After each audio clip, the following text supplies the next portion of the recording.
Okay, you're going to see there in a terrible light. Okay, let's go just use it to do a video. Not yet, wait. Sorry.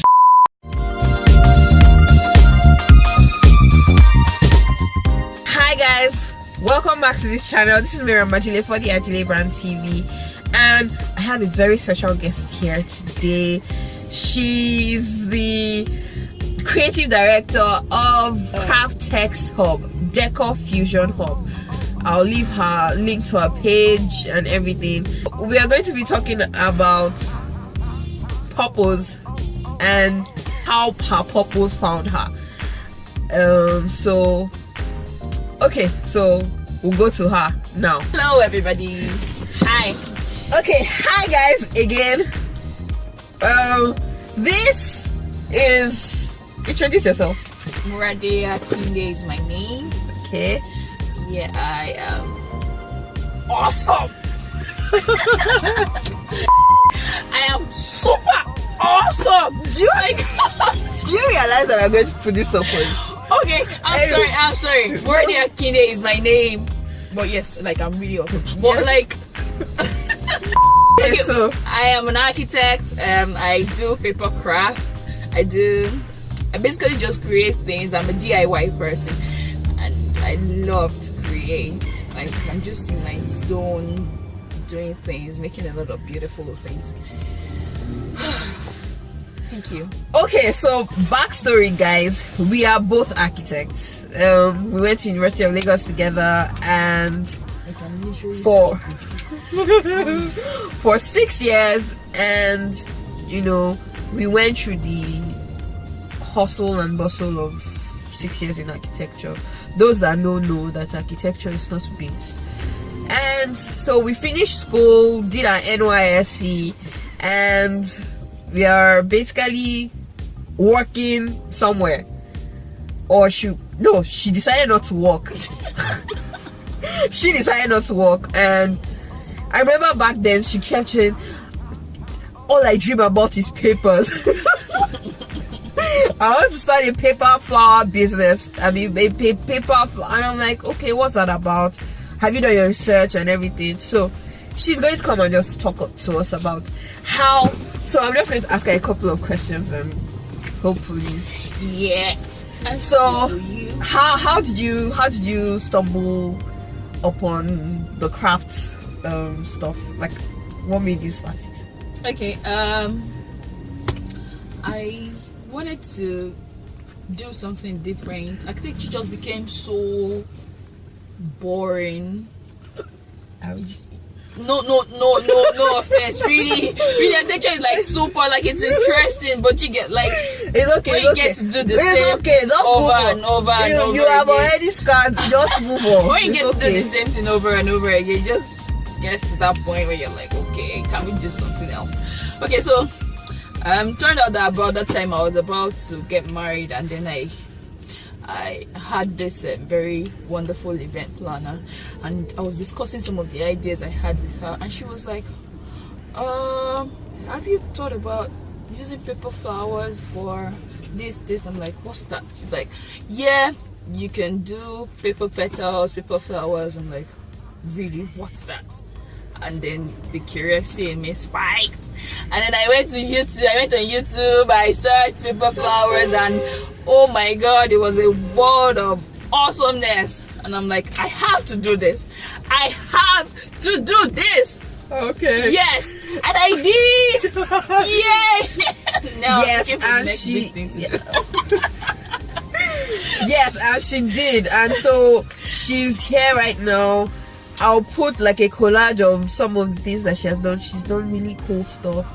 She's done stuff for Bailey's. Oh my god. She's done stuff for.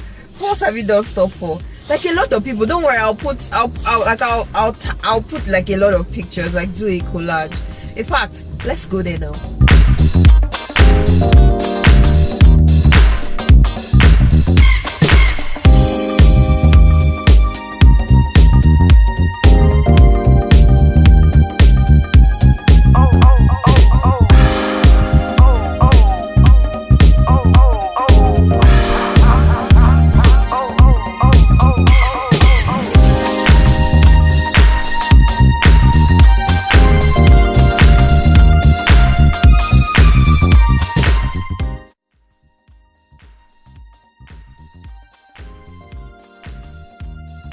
Okay. All right. So we are back, and what else do we want to know from her?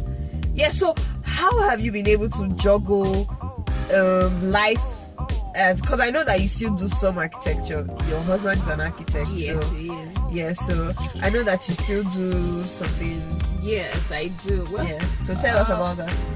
Well, I am a mom as well. I am a wife. Mommy. Yeah, you see. Okay, so You guys, her nickname, she's my baby mama, in case you people don't know. oh, Yeah, that's my firstborn. This is my baby. oh, I'll show you her picture. okay, so like I was saying, I'm a mom. I'm an architect, part-time now. It used to be full-time, but well, papercraft took over. So how do I juggle both? I try to just not spread myself too thin. Like, I just try to do as much as I can per time. Block out time to accomplish tasks. I try to write things down a lot. That has helped me a lot. And then I also have people that work for me. I delegate some of the things. I delegate, of course I can do them by myself, but because I know that if I take this on, I'm just going to faint. Okay, so I just try to do just a few things at a time and not so many things at once. What's your most challenging job so far? Yes, I think I even posted about that lately. There was this client that sent me this picture and she said, I want you to make that. And I'm like, okay, like seriously, because when I looked at the picture, I was like, am I sure I can do it? But I'm not the kind of person that would tell you, no, I can't do it. Oh, I would first of all say, yes, of course I can do it. She's going to look awesome when I'm done. Then I try to figure it out. Okay, so that was what happened in this scenario. Of course, she brought a project and then I looked at it, and of course I promised I was going to deliver within a week, and I was still trying to figure out how to do it even as that delivery date. And she called and she was like, oh, my project's supposed to be due. And I said, yes, it is. Bet. And that was the very first time I was going to do that, like post the client and then have the client not deliver that job. But at the end of the day, when I delivered it to the exact detail that was required, that she wanted. And when she saw it, she was like, oh, I don't think this thing looks like what I want to do. And then when I set it up for her, she was like, oh wow, this is even more beautiful than what I wanted to do. And I was like, oh, thank you. And from there I even got referrals to do practically the same thing. And then I was like, and the other time was just like a walkover for me, because of course I had done it before. I had to do a lot of thinking, brainstorming to get the job done. And I liked the challenge. I think I like challenging projects. It just makes me think outside the box. How do I achieve this? How do I make this different from what I've been doing before? So please bring it on. Bring it on. Don't worry, we are affordable. Please bring it on. We will do it. Anything, just anything at all. Bring it on. I just tried to do this video because I feel like collabos are necessary right now, and who more to collaborate with than my assistant best friend. Seriously. Anyways, so let's just make this a top 5 tips for those that want to go into the arts and craft business, the paper flower business. Okay, the first thing, I think money isn't everything. That's the first thing I want you to remember. Money isn't everything. Money isn't everything. Don't pass up a chance to create just because it's not going to fetch you what you want. Just give it your all first and let money sort itself out later. So that's the first tip I always give people. Leave out the money aspect. Try to do as much free jobs because you don't make all the money that you gotta be. Right off. Okay, so money isn't everything. Money isn't everything. One. Okay, so 2. Number 2, you have to keep evolving. You have to try to find a way to do things differently. There are so many people that do paper crafting right now. Oh my god, there are so many people. So you have to carve a niche, look for how to make yourself different. I try to differentiate myself by doing very detailed work. So most times when people see my work, they're like, oh, I saw your work, I recognized your work. I'm like, oh, thank you so much. But at the same time, like, just find what works for you. Find a niche that you can stand out in, basically. So number 3, you have to be consistent. You have to be consistent. My goodness, like you just can't stop. I just finished complaining to her about how bored I am, but I just can't stop. I love doing this thing, so I have to just keep at it, keep giving it my all, keep giving it my all. The people that work for me know that I don't take anything but the best. Usually we have to do some projects over again because I don't like the level of detail that was put into it. So like, you just have to be consistent in churning out good stuff. That's just it. Okay, so number 4. Number 4 is network. Yeah, that stuff is important. Yes, please, as much as possible. I try to go for bridal shows. I try to go for, in fact, there was a particular time in my life where I would go to event centers and just sit down. Yeah, like I was attending parties uninvited just because I wanted to tell someone something like that, like the advanced level. Like I dressed up. I dressed up for these parties and I'll be like, I do this, I do that, I do this, I do that. Of course, always find ways to show people, network, show people what you do. Like people say, your network is your net worth, right? Yeah. So lastly, keep the first things first. God first. That should have been first. Yes, that's the last one. Yeah, but you know, it's, you know, when you say to cap it all up. Yeah, so yeah, keep God at the center of everything that you do.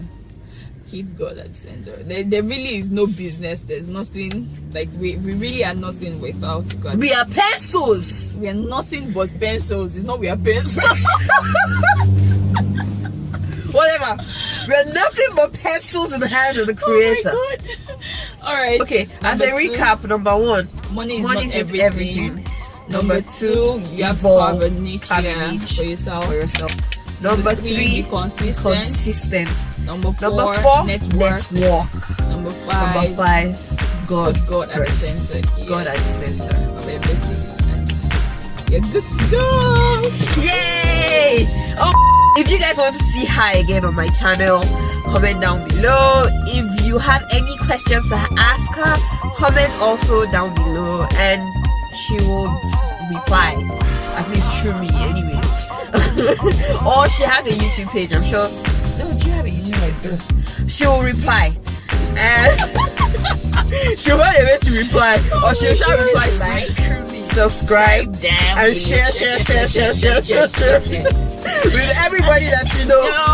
See you on the next video. This was fun. Bye, guys.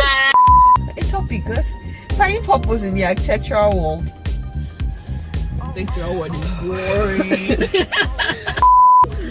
I'm scared. I'm sorry. I can't do this. Yes, you can. Shut up.